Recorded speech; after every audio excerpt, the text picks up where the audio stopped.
আসসালামু আলাইকুম বন্ধুরা, আশা করছি সবাই ভালো আছেন। গত ভিডিওতে আমরা ওয়ার্ল্ড ওয়ার জির প্রথম পার্ট নিয়ে আলোচনা করেছিলাম। আজকের ভিডিওতে আমরা এর পরবর্তী পার্ট বা শেষ পার্ট নিয়ে আলোচনা করব।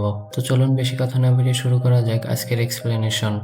জেরুজালেমে পৌঁছানোর পর ইসরায়েলি সেনাবাহিনীর একটি দল জেরিকে ইয়ারগেনের কাছে নিয়ে যায়। ইয়ারগেন ছিল ইসরায়েলের একজন উচ্চপদস্থ কর্মকর্তা। দেখা হতে জেরি তাকে জিজ্ঞেস করে, আপনারা এই ভাইরাস সম্পর্কে আগে থেকে কিভাবে জানতে পেরেছিলেন? ইয়ারগেন উত্তর দেয়, ভারতের একটি গোয়েন্দা সূত্র থেকে পাওয়া বার্তার মাধ্যমে আমরা বিষয়টি জানতে পারি। সেখানে লেখা ছিল তারা রাক্ষসদের বিরুদ্ধে লড়াই করছে, আর আমরা বুঝেছিলাম রাক্ষস বলতে তারা জম্বিদের কথাই বলছে। একথা শুনে জেরি অবাক হয়ে যায়। সে বলে, শুধু একটি বার্তার উপর ভরসা করে আপনারা পুরো দেশের চারপাশে এত বড় প্রাচীর তৈরি করলেন? ইয়ারগেন হালকা হেসে বলে, অতীতে আমরা অনেক বিপদকে গুরুত্ব দিইনি, আর প্রতিবারই তার বড় মূল্য দিতে হয়েছে। জেরি বলে, তার মানে আপনাদের পূর্বাভাস ঠিক ছিল। কিন্তু আপনি কি মনে করেন ভাইরাসটি ভারত থেকেই এসেছে? ইয়ারগেন মাথা নেড়ে বলে, এই মুহূর্তে ভাইরাসের উৎস খুঁজে বের করা প্রায় অসম্ভব। তাই এখন উৎস নয়, বেঁচে থাকার উপায় খোঁজা বেশি জরুরি। এরপর ইয়ারগেন জেরিকে সীমান্তের কাছে নিয়ে যায়। সেখানে উদ্ধার করা মানুষদের একের পর এক নিরাপত্তা প্রাচীরের ভেতরে আনা হচ্ছিল। তাদের বিশ্বাস ছিল যত বেশি মানুষকে বাঁচানো যাবে তত কম মানুষ সংক্রমিত হবে, আর সংক্রমিতের সংখ্যা কম হলে সেনাবাহিনীর পক্ষে পরিস্থিতি নিয়ন্ত্রণ করা সহজ হবে। কিন্তু প্রাচীরের বাইরে তখন ভয়াবহ দৃশ্য। হাজার হাজার সংক্রমিত মানুষ দেয়ালের ভেতরে ঢোকার চেষ্টা করছিল। ঠিক সেই সময় ভেতরে আশ্রয় পাওয়া বেঁচে যাওয়া মানুষগুলো আনন্দে লাউড স্পিকারে প্রার্থনা শুরু করে, আর সেই একটিমাত্র ভুল পুরো পরিস্থিতি বদলে দেয়। লাউড স্পিকারের শব্দ শুনে সংক্রমিতরা যেন উন্মাদ হয়ে ওঠে। তারা পিঁপড়া টিভির মতো একে অপরের গায়ে চড়ে বিশাল প্রাচীর বেয়ে উঠতে শুরু করে। অবশেষে তারা সেই উঁচু দেয়াল অতিক্রম করে ফেলে। সংক্রমিতের সংখ্যা এত বেশি ছিল যে সেনাবাহিনীর গুলিও তাদের থামাতে পারছিল না। তারা হিংস্র পশুর মতো মানুষের উপর ঝাঁপিয়ে পড়তে শুরু করে। মুহূর্তের মধ্যে চারিদিকে বিশৃঙ্খলা ছড়িয়ে পড়ে। এই দৃশ্য দেখে ইয়ারগেন দ্রুত তার সেনাদের নির্দেশ দেয়, যেভাবেই হোক জেরিকে নিরাপদে বিমানবন্দরে পৌঁছে দাও, কারণ এখন জেরি ছিল এই মহামারীর রহস্য উদ্ঘাটনের শেষ ভরসা। এরপর জেরিকে নিয়ে সেনারা দ্রুত সেখান থেকে বেরিয়ে যেতে থাকে, কিন্তু সংক্রমিতদের আক্রমণ থামছিল না। একের পর এক সৈন্য আক্রান্ত হয়ে পড়ছিল। বাকি দলটি জেরিকে একটি সরু পথ দিয়ে নিরাপদে বের করে আনার চেষ্টা করছিল। ঠিক তখন দৌড়াতে দৌড়াতে জেরির চোখে পড়ল একটি ছোট ছেলে। দেখেই বোঝা যাচ্ছিল সে ক্যান্সার বা অন্য কোনো গুরুতর রোগে ভুগছে। অসংখ্য সংক্রমিত তার দিকে ছুটে আসছিল।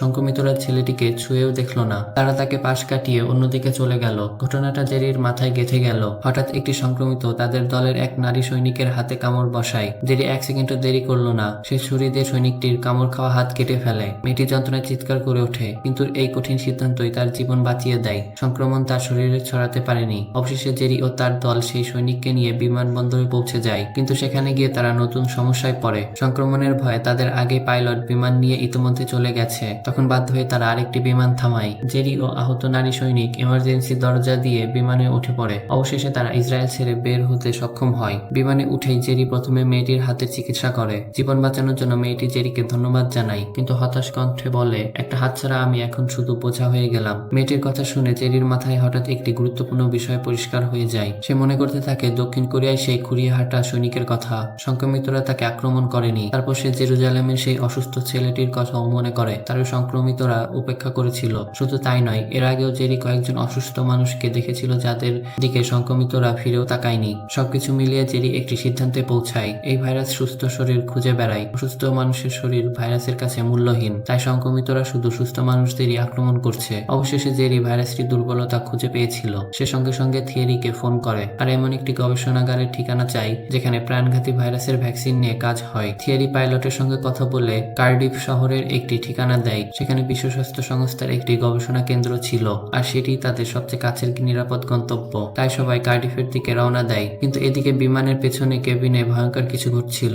একটি কুকুর বারবার বিমানের বাথরুমের দিকে তাকিয়ে ঘেউ ঘেউ করছিল। বিষয়টি দেখে একজন বিমানকর্মী সেখানে যায়। সে বাথরুমের দরজা লক খুলে দেয়, কিন্তু আশ্চর্যজনকভাবে কুকুরটি ভয়ে লেজ গুটিয়ে সেখান থেকে পালিয়ে যায়। পরের মুহূর্তে বাথরুমের ভেতর থেকে গর্জন করতে করতে একটি সংক্রমিত বেরিয়ে আসে। সে বিমানকর্মীর উপর ঝাঁপিয়ে পড়ে এবং তাকে কামড়ে দেয়। কয়েক সেকেন্ডের মধ্যে সেই নারীও সংক্রমিত হয়ে যায়। তারপর শুরু হয় এক ভয়াবহ তাণ্ডব। একজনের পর একজন যাত্রী আক্রান্ত হতে থাকে। চিৎকার চেঁচামেচি শুনে জেরি পর্দার আড়াল থেকে কেবিনের ভেতরে তাকায়, আর যা দেখে তাতে সেই স্তব্ধ হয়ে যায়। পুরো কেবিন প্রায় সংক্রমিতদের দখলে চলে গেছে। জেরি দ্রুত সবাইকে শান্ত থাকতে বলে। তারপর যাত্রীদের নিয়ে ব্যাগ আর ট্রলি দিয়ে দরজা আটকে দিতে শুরু করে, কিন্তু হঠাৎ একটি ব্যাগ পড়ে গিয়ে জোরে শব্দ শব্দ হয় আর সেই শব্দ শুনে সব সংক্রমিত তাদের দিকে ছুটতে থাকে। জেরি কোনো মতে প্রাণ বাঁচিয়ে ককপিটের কাছে পৌঁছে যায়। ততক্ষণে বিমানের প্রায় সব যাত্রী সংক্রমিত হয়ে গেছে। এখন তার সামনে বাঁচার কোনো পথই দেখা যাচ্ছিল না। ঠিক তখনই তার চোখে পড়ে একটি গ্রেনেড। এক মুহূর্তে দেরি না করে সে সেটি বিমানের একটি জানালার দিকে ছুঁড়ে মারে। ভয়াবহ বিস্ফোরণের বিমানের গায়ে বড় একটি ছিদ্র হয়ে যায় আর সব সংক্রমিত মানুষ একে একে বাইরে ছিটকে পড়ে যায়। জেরি দ্রুত সিগানকে একটি সিটে বসিয়ে দেয়, তারপর নিজেও সিটে বসে সিট বেল্ট বেঁধে ফেলে। কিন্তু ততক্ষণে বিমানটি নিয়ন্ত্রণের বাইরে চলে গিয়েছিল। পাইলট বাধ্য হয়ে একটি জঙ্গলের মধ্যে জরুরি অবতরণের চেষ্টা করে, কিন্তু অবতরণের সময় বিমানটি ভয়াবহভাবে বিধ্বস্ত হয়। মুহূর্তেই পুরো বিমানটি টুকরো টুকরো হয়ে যায়। দুর্ঘটনায় প্রায় সবাই মারা যায়, তবে সিট বেল্ট বাঁধা থাকা জেরি আর সিগান প্রাণে বেঁচে যায়। কিন্তু জেরির পেটে বিমানের একটি লোহার টুকরো ঢুকে যায়, ফলে সে গুরুতর আহত হয়। কিছুক্ষণ পরে জানা যায় তারা কার্ডিফ শহরের কাছেই বিধ্বস্ত হয়েছিল। সেখানেই কাছাকাছি বিশ্ব স্বাস্থ্য সংস্থার একটি গবেষণা কেন্দ্র ছিল। সিগান কোনো মতে আহত জেরিকে নিয়ে সেই গবেষণা কেন্দ্রে পৌঁছে যায়, কিন্তু সেখানে পৌঁছানোর পর জেরির শরীর আর সইতে পারে না, সে অজ্ঞান হয়ে পড়ে। এদিকে সমুদ্রে থাকা জাতিসংঘের কমান্ড শিপে সবাই বারবার জেরির সঙ্গে যোগাযোগের চেষ্টা করছিল, কিন্তু জেরি কিংবা বিমানের কারোর সঙ্গেই যোগাযোগ করা যাচ্ছিল না। শেষ পর্যন্ত তারা ধরে নেয় জেরি মারা গেছে, আর সেই কারণে জেরির পরিবারকে জাহাজ থেকে সরিয়ে একটি শরণার্থী শিবিরে পাঠিয়ে দেওয়া হয়। অন্যদিকে জেরির জ্ঞান ফিরতে 3 দিন লেগে যায়। চোখ খুলে সে নিজেকে একটি স্ট্রেচারে শুয়ে থাকতে দেখে। সে এখন বিশ্ব স্বাস্থ্য সংস্থার গবেষণা কেন্দ্রে রয়েছে, তার ক্ষতগুলোরও চিকিৎসা করা হয়েছে। কিছুক্ষণ পর গবেষণা কেন্দ্রের 2 জন ডাক্তার তার কাছে আসে। তারা জেরির পরিচয় জানতে চায়। জেরি ফোনে থিয়েরির সঙ্গে তাদের কথা বলিয়ে দেয়। সেই সময় থিয়েরির কাছ থেকে সে জানতে পারে তার পরিবারকে শরণার্থী শিবিরে পাঠিয়ে দেওয়া হয়েছে। খবরটি শুনে জেরি ভীষণ উদ্বিগ্ন হয়ে পড়ে, তবে ডাক্তাররা তাকে আশ্বস্ত করেন যে তার পরিবার সম্ভবত নিরাপদেই আছে। এমন সময় সিগানও সেখানে পৌঁছে যায়। সে এখন পুরোপুরি সুস্থ ছিল। এরপরে একজন ডাক্তার জেরিকে জিজ্ঞেস করেন, তুমি এখানে কি খুঁজতে এসেছো?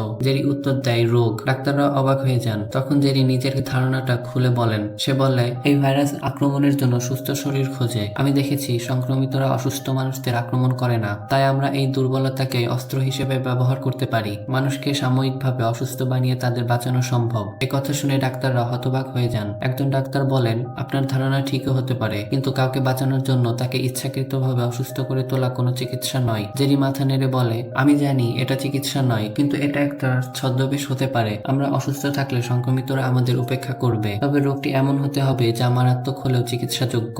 ডাক্তার কিছুক্ষণ ভেবে বলল, ধরলাম আপনার তত্ত্ব ঠিক, কিন্তু এটা প্রমাণ করতে হলে কাউকে নিজে অসুস্থ হতে হবে এবং তারপর সংক্রমিতদের সামনে যেতে হবে। এমন ঝুঁকি নিতে কে রাজি হবে? জেরি একটুও দ্বিধা না করে বলল, আমি। তারপর সে জিজ্ঞেস করলো, আপনাদের কাছে কি এমন কোনো ভাইরাস বা ব্যাকটেরিয়ার নমুনা আছে যা আমাকে কিছু সময়ের জন্য অসুস্থ করতে পারে? ডাক্তার বলেন, হ্যাঁ, আমাদের কাছে টাইফাস, সোনাইন ফ্লু এবং সার্স এর নমুনা আছে, কিন্তু সমস্যা হলো সেগুলো অন্য একটি সেকশনে রাখা আছে, আর সেখানে যাওয়া খুবই বিপজ্জনক। এরপর ডাক্তার তাকে একটি ভিডিও ফুটেজ দেখান। ভিডিওতে দেখা যায় মহামারী শুরু হওয়ার 1 ঘন্টা পর একজন বিজ্ঞানী সংক্রমিতদের রক্ত পরীক্ষা করছিলেন, কিন্তু দুর্ভাগ্যবশত তিনিও সংক্রমিত হয়ে পড়েন, ফলে পুরো সেকশনটি সংক্রমিতদের দখলে চলে যায়। এখন সেখানে প্রায় 80 জন সংক্রমিত ঘুরে বেড়াচ্ছে, কিন্তু জেরি সিদ্ধান্ত নিয়ে ফেলেছিল সে যে কোনো মূল্যে সেই নমুনা এনে নিজের তত্ত্ব প্রমাণ করবে। সিগানও তার সঙ্গে যাওয়ার সিদ্ধান্ত নেয়, আর সিনিয়র ডাক্তারও তাদের সঙ্গী হন। এরপর 3 জন নিঃশব্দে একটি করিডোর ধরে ল্যাবের দিকে এগিয়ে যায়। ল্যাবে পৌঁছে তারা ভয়াবহ দৃশ্য দেখতে পায়। চারিদিকে অসংখ্য সংক্রমিত ঘুরে বেড়াচ্ছে। তবুও জেরি, সিগান আর সিনিয়র ডাক্তার কোনো শব্দ না করে ধীরে ধীরে সামনে এগোতে থাকে। তাদের লক্ষ্য ছিল সেই ভল্টে পৌঁছানো যেখানে বিপজ্জনক রোগগুলোর নমুনা সংরক্ষিত ছিল। কিন্তু ঠিক তখনই তাড়াহুড়ো করতে গিয়ে সিগান আর ডাক্তার একটি মেশিনের সঙ্গে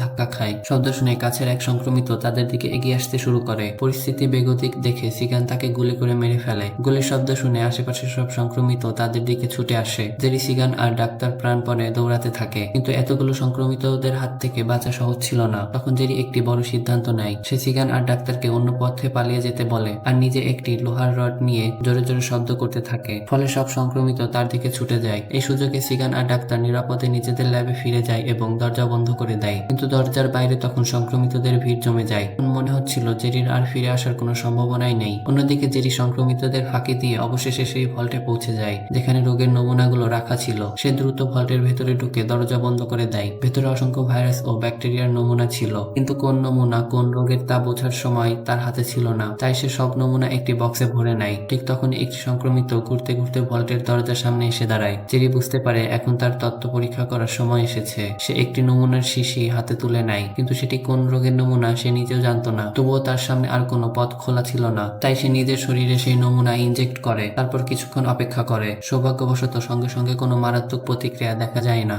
এখন সবকিছু নির্ভর করছে তার অনুমান সঠিক কিনা তার ওপর। সংক্রমিতরা কি সত্যি অসুস্থ মানুষকে এড়িয়ে যায়, নাকি তার এতদিনের সব পর্যবেক্ষণে ভুল ছিল? জেরি সাহস সঞ্চয় করে ধীরে ধীরে ভল্টের দরজা খুলে দেয়। মুহূর্তের মধ্যে বাইরে দাঁড়িয়ে থাকা সংক্রমিতটি গর্জন করতে করতে তার দিকে এগিয়ে আসে। জেরির বুক ধড়ফড় করতে থাকে, কিন্তু আশ্চর্যজনকভাবে সংক্রমিতটি তাকে আক্রমণ করে না। সে যেন জেরিকে দেখতেই পায়নি। জেরির ধারণা সত্যি প্রমাণিত হয়। সে শান্তভাবে সংক্রমিতটির পাশ দিয়ে হেঁটে বেরিয়ে আসে। কন্ট্রোল রুমে বসে সবকিছু দেখছিল সিগান আর ডাক্তাররা। এই দৃশ্য দেখে তাদের মধ্যে আনন্দের ঢেউ বয়ে যায়। এরপর জেরি আরো নিশ্চিত হওয়ার জন্য একটি ভেন্ডিং মেশিনে আঘাত করে কয়েকটি ক্যান মাটিতে ফেলে দেয়। ক্যান পরে বিকট শব্দ হয়। সঙ্গে সঙ্গে আশেপাশে সব সংক্রমিত সেই শব্দের দিকে ছুটে আসে, কিন্তু কেউই জেরির গায়ে হাত দেয় না। তারা তাকে সম্পূর্ণ উপেক্ষা করে চলে যায়। এবার আর কোনো সন্দেহ রইল না। জেরি রোগের নমুনা নিয়ে নিরাপদে তার সঙ্গীদের কাছে ফিরে যায়। ডাক্তাররা দ্রুত তাকে প্রয়োজনীয় ভ্যাকসিন দিয়ে সুস্থ করে তোলে। জেরির আবিষ্কারের ফলে মানবজাতি অবশেষে এই ভাইরাসের বিরুদ্ধে লড়াই করার একটি উপায় খুঁজে পায়। এরপর জেরি নিজের পরিবারের কাছে ফিরে যায়। তবে ততদিনে পৃথিবীর অর্ধেকেরও বেশি মানুষ সংক্রমিত হয়ে গেছে। তবুও আশা তখনও শেষ হয়নি। বিশ্ব স্বাস্থ্য সংস্থার বিজ্ঞানীরা স্মল পক্স, সোয়াইন ফ্লু ও অন্যান্য চিকিৎসাযোগ্য রোগের ভিত্তিতে একটি বিশেষ প্রতিরক্ষামূলক ভ্যাকসিন তৈরি করেন। এটি ভাইরাসের সরাসরি চিকিৎসা ছিল না, বরং সংক্রমিতদের চোখে মানুষকে অসুস্থ হিসেবে দেখিয়ে এক ধরনের ছদ্মবেশ তৈরি করত। ফলে সংক্রমিতরা তাদের আক্রমণ করত না। এই পদ্ধতি মানব জাতিকে কিছু মূল্যবান সময় এনে দেয়, আর সেই সময় বিজ্ঞানীদের প্রকৃত চিকিৎসা আবিষ্কারের সুযোগ করে দেয়। এভাবে ধ্বংসের মুখে দাঁড়িয়েও মানব জাতির জন্য নতুন আশার আলো জ্বেলে ওঠে। আর এখানে মুভিটির গল্প শেষ হয়ে যায়।